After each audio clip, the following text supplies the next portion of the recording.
Welcome to Improv 419, the podcast that shines a spotlight on the improv community right here in Toledo, Ohio. Each episode, I'll sit down with local performers to talk about what makes improv exciting, terrifying, hilarious, and life-changing. You'll get behind-the-scenes stories, personal journeys, and maybe a few scenes and laughs along the way. If you've ever wondered what really happens on and off the stage, or if you've thought, improv sounds fun, but I could never, then you're in the right place. You'll get the Improv 411 here on Improv 419. I'm your host, Lindsay, and welcome. Today on Improv 419, I'm joined by one of my favorite performers to watch. He never leaves a scene partner behind and has one of the funniest minds in Toledo. We're talking beginnings, instincts, and what still scares him on stage. It's Mike Santry. Hi, Mike. Thanks for being here. Hi, thanks for having me. I'm very excited to talk to you about improv today. Yeah, I have things to say. Good. They're being recorded, so we're very happy to hear them. This is fantastic. I've been meaning to say things about improv to someone. I feel very lucky to be the one to hear those things. I think I usually just start with the beginning. Yeah. So when did you start improv? I started improv according to my Google emails, which I looked up today because I forgot when I started improv. Was in around 2018. Exact date? I don't have that. That's okay.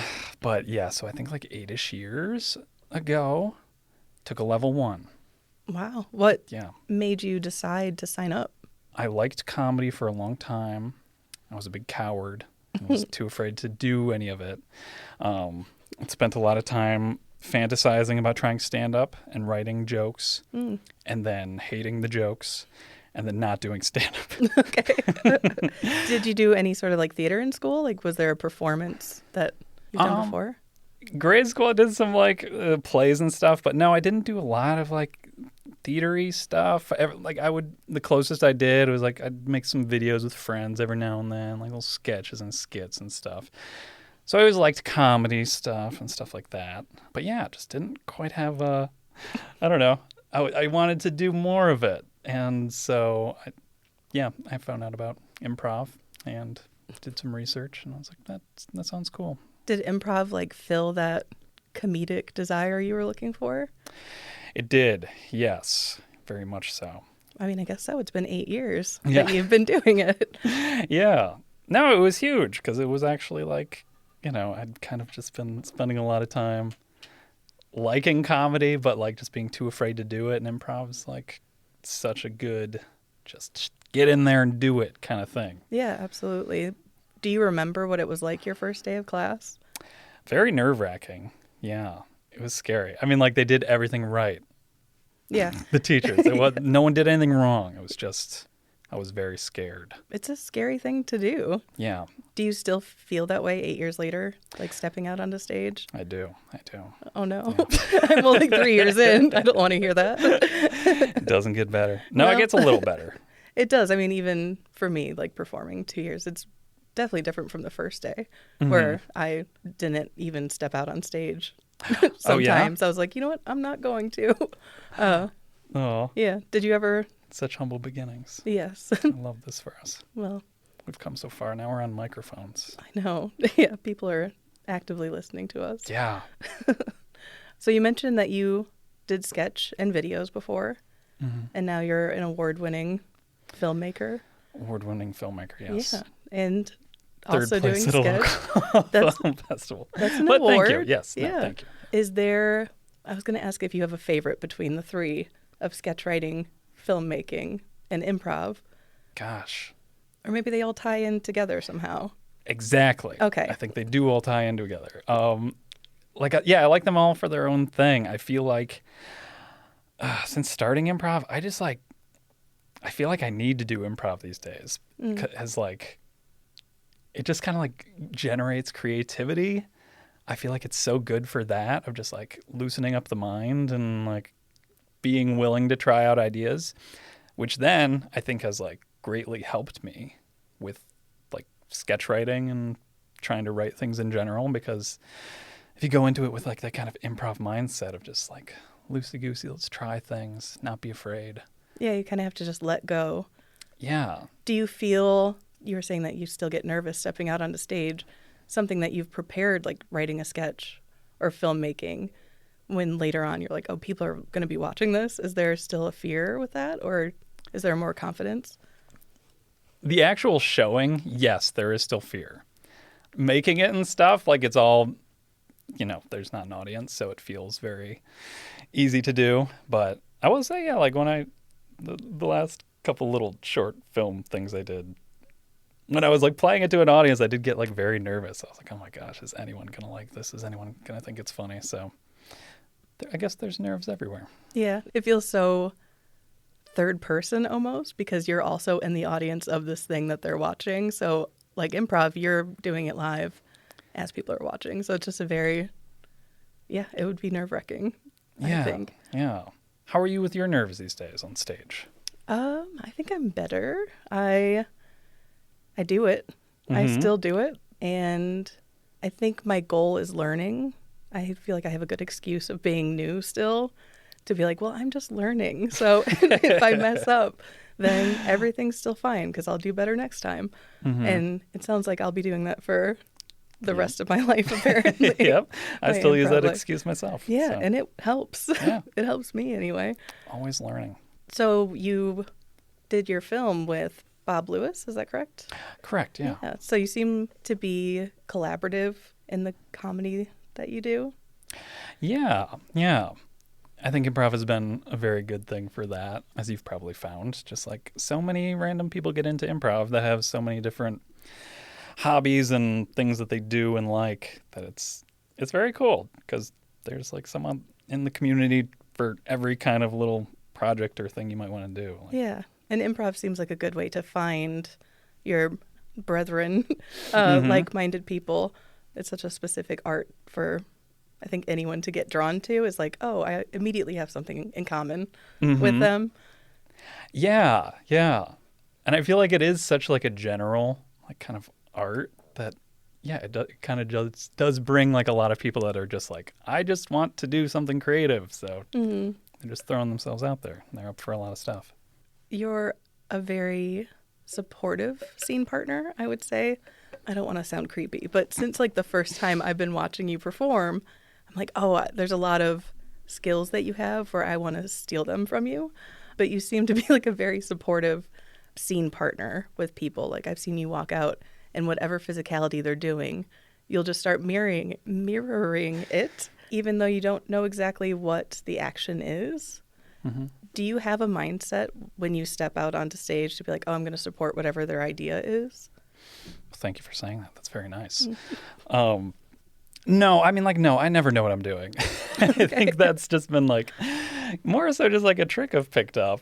I mean, like, I like it. I like supporting people's ideas. I feel like as an improviser, I'm not great at just like coming up with a bunch of ideas. I feel like I do lean more towards like helping someone else's idea just because it feels like less pressure to me. Like if I come in with an idea and someone doesn't know what to do with it, I feel so bad because I'm like, I just really ruined this person's day by putting them in a spot they didn't want to be in. So if I can be the person that's just like, yeah, what you're doing, I'm going to do that too.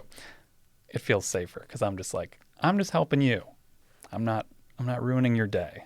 It works too. Do you feel in those moments in between understanding what they're doing where you're like, what the hell is this?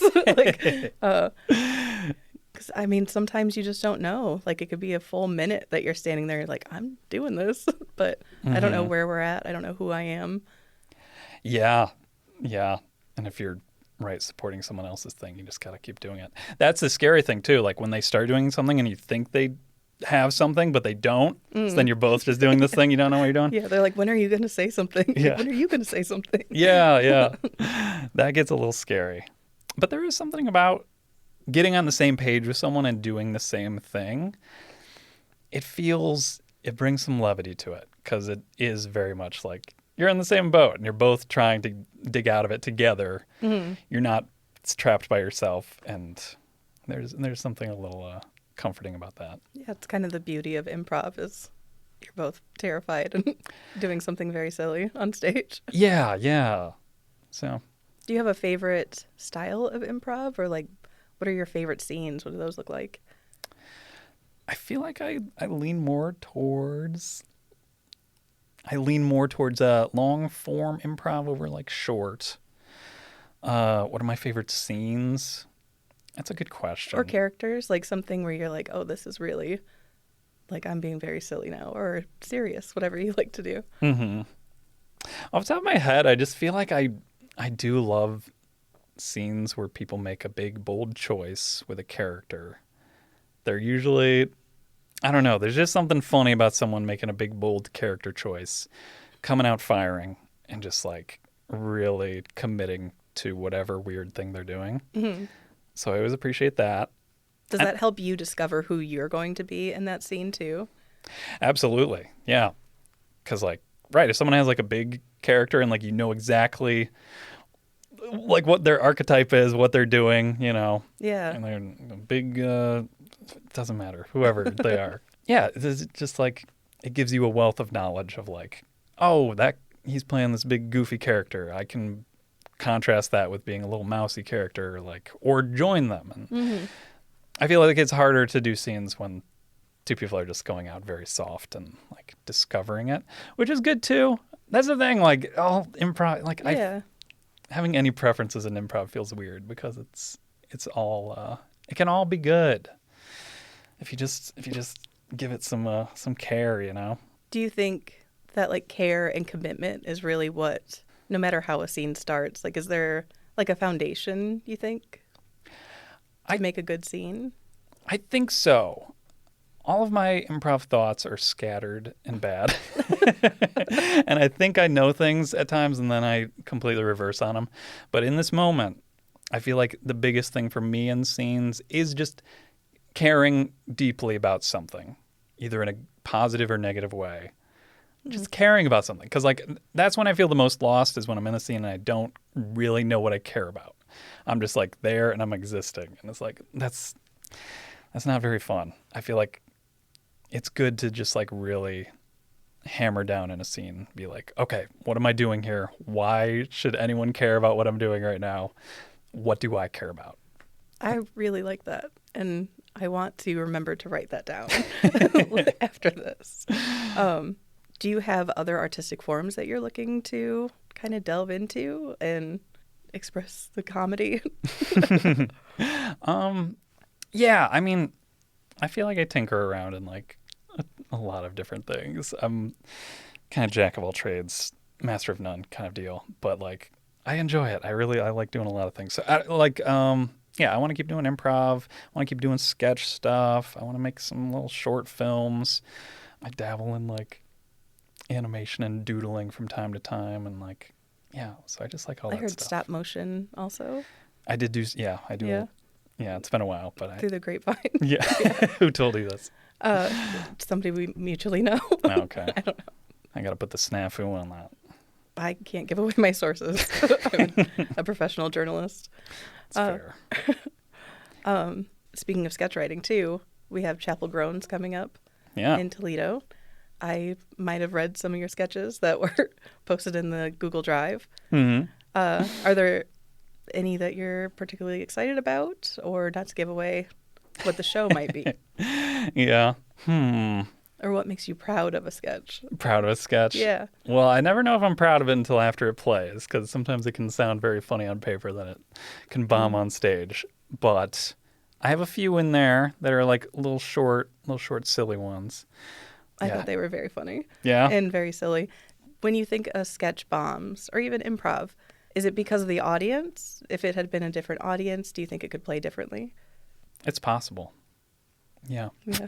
In improv, all things are possible. Yeah. I mean, that's a good point, right? Like, you shouldn't beat yourself up over a show because it could have just been the audience, I Yeah. guess. But... Blame them. Yeah, exactly. We're It's not fine. your fault. Do you have any advice for people that are looking to maybe be future improvisers and join us in the fear on stage? Mm-hmm. I would say do a little bit of research, but don't spend too much time. I think when I got into improv, something that did help me was that, like, when I was thinking about signing up for a class, I am pretty anxious about stuff like that. So, like, I I did a lot of research. I like watched a bunch of YouTube videos of like long form improv sets and like Okay. got an idea of like what it even was because I was very green to it all. So I think just having like watched a bunch and like having some more familiarity with it made it a little easier for me to jump into it. But at the same time, I waited way too long and I should have jumped in way sooner. So my advice is also like, don't worry too much. You'll be fine. So there's a balance between watch like 2 YouTube videos. Yeah, And instead then of a whole sign up. channels. Yeah. Yeah. Would you be down to do some improv? Yeah.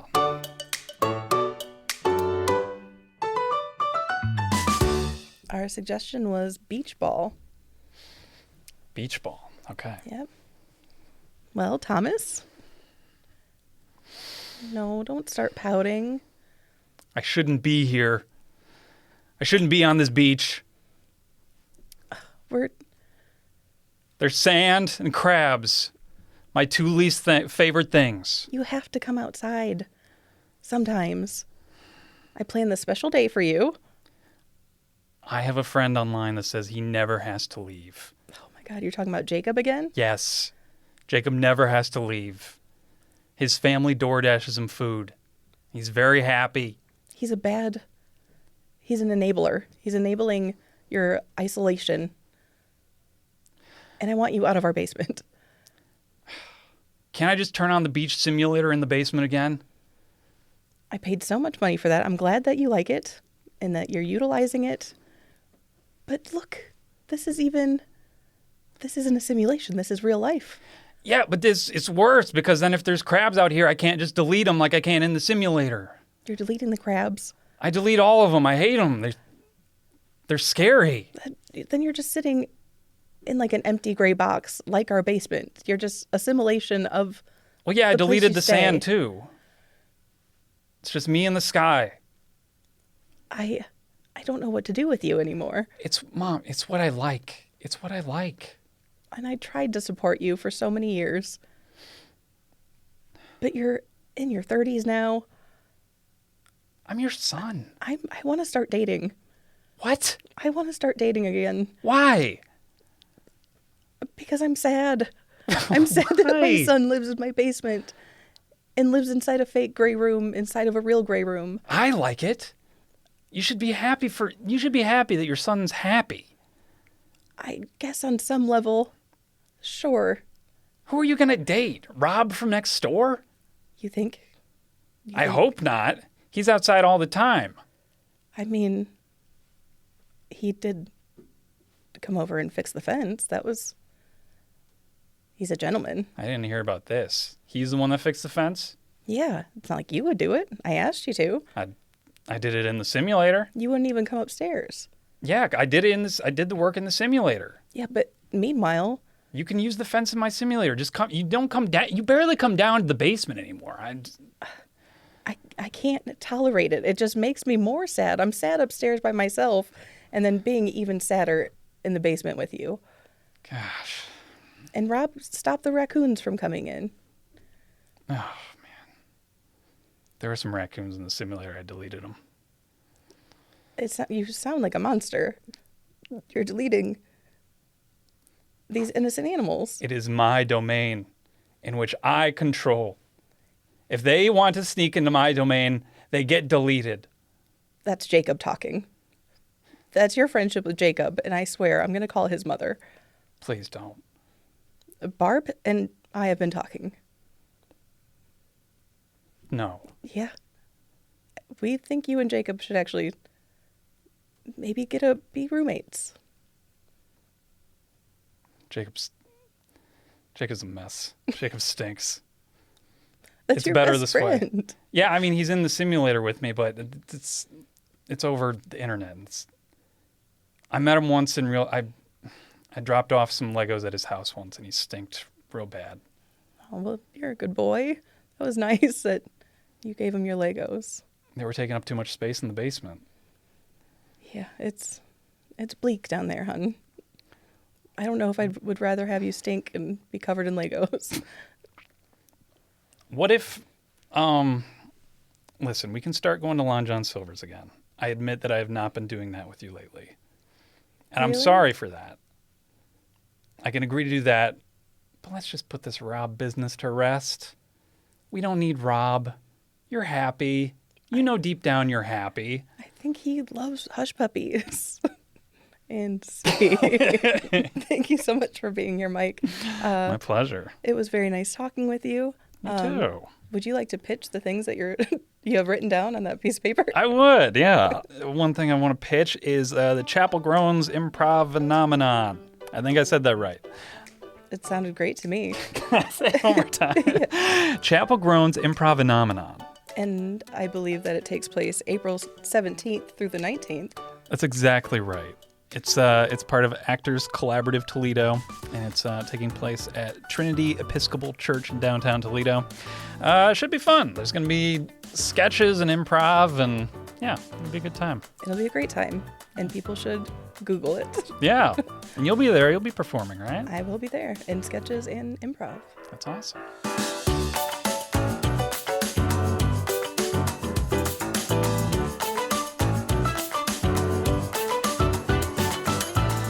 Thank you to WGTE, Voices Around Us, and our producer, Chris Pfeiffer, for making this podcast possible. And of course, thank you to today's guests for sharing their stories and their love of improv. You can find Improv 419 at wgte.org/improv 419 or any podcast streaming platform. And finally, thank you to you, the listeners, for tuning in and supporting. Please check out the other wonderful podcasts, part of the Voices Around Us series, and stay tuned for more Improv 419 episodes.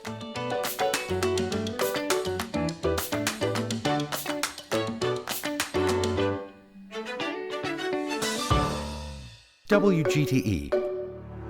Voices Around Us.